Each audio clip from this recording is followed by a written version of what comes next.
Hello all, welcome to MotoLab. In this session today, let's explore another kind of scope which is called as floating scope. Let's get into the session. So now my MATLAB is opened. I'm going to open the same model which we used it for our previous demonstrations. So if you see this model, this complete vehicle model, here I'm analyzing two output parameters. One is the forward vehicle velocity, and the another one is the signal. Throttle signal. So your model is running here for a few seconds. Now assume a case. You have built a model which runs relatively longer time, 30 minutes or 1 hour or even 2 hours. It runs for 2 hours. At the mid of the simulation, uh, I would like to analyze or I would like to monitor one more parameter. So how can we do it? In this case, if you wanted to do like that, then what you have to do, you have to disturb the simulation. You have to stop, or you have to breach the simulation, and you have to come back to your model, and you have to build another one scope block to monitor the parameter. So it's actually waste of time or waste of many resources. Instead, we have one more option. Which is called floating scope. Floating scope. So let's explore in detail about the floating scope. To start with, open the Simulink library browser. So here you have many blocks inbuilt blocks. So under sinks we have many blocks, the scope, and another one is we have floating scope also. So again you can explore more in detail using the help. So now I am going to build my model using floating scope. So let me bring the model to my let me bring the floating scope block to my model. Right, it's available here. So the floating scope means, the name itself you can understand that it really floats. It is not connected with any other blocks directly. So that's why it's called floating block. So now I'm going to connect the signal which I wanted to monitor. Right. So this is the floating scope. Magnify it. Right. Okay. So using this icon is called as signal selector. So by clicking the signal selector, it pops up another one dialog parameters. It has some set of options. So the output signals. These are all the output signals of the model. So now I am going to analyze the clutch hydraulic signal, output signal. Right. Select it. Close it. Okay. So now the model is not connected.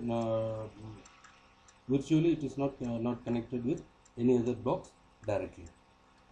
So let me run the simulation. Now let me start the simulation. Right. See, you can simultaneously. You can also monitor this signal. While my intended signal for my analysis is the forward vehicle velocity and the throttle signal. Right. So this one, in between I have added this signal. Right. So now notice the difference between these two blocks. So now I'm zooming into a particular portion, analyzing it. like right.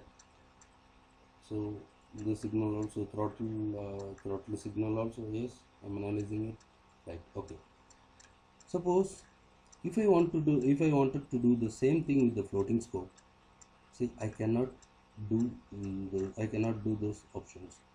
See, all are switched off. All these zoom options, auto scale options are switched off.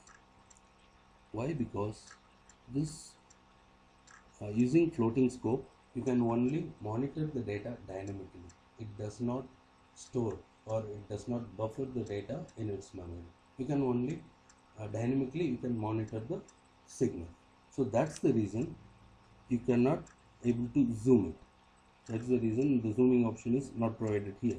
Suppose here also I can in this normal scope, the right side one is normal scope, the left side one is floating scope. So I can do whatever I want, whatever I wanted here, right? But now if I click it, just notice carefully what's happening when I click inside this plot.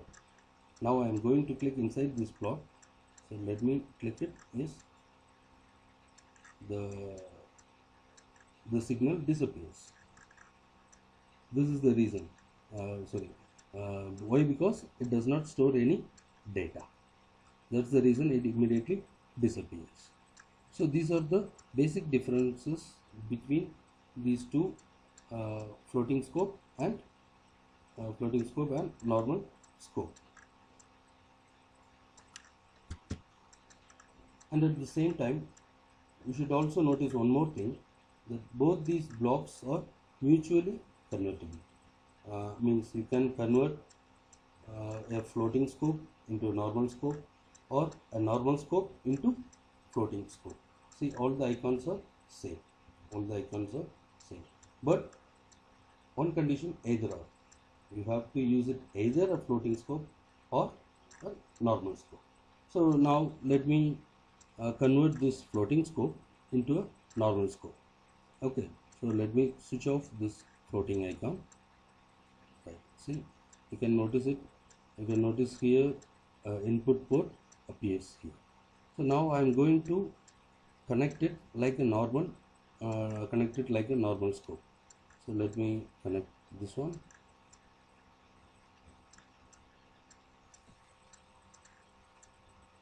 I'm going to connect it with the clutch output. Yes, I have connected it. So let me organize it in a clean way, just to give you a beautiful look. Right. Okay. So if I simulate it now,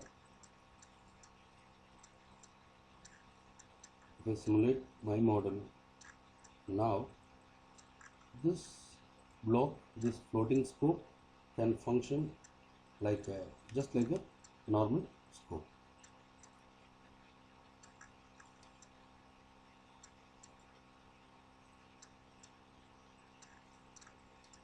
See, all the icons are now available. Now it's now highlighted. Oh, sorry, it's now available. You can also zoom it or auto scale it like our normal scope.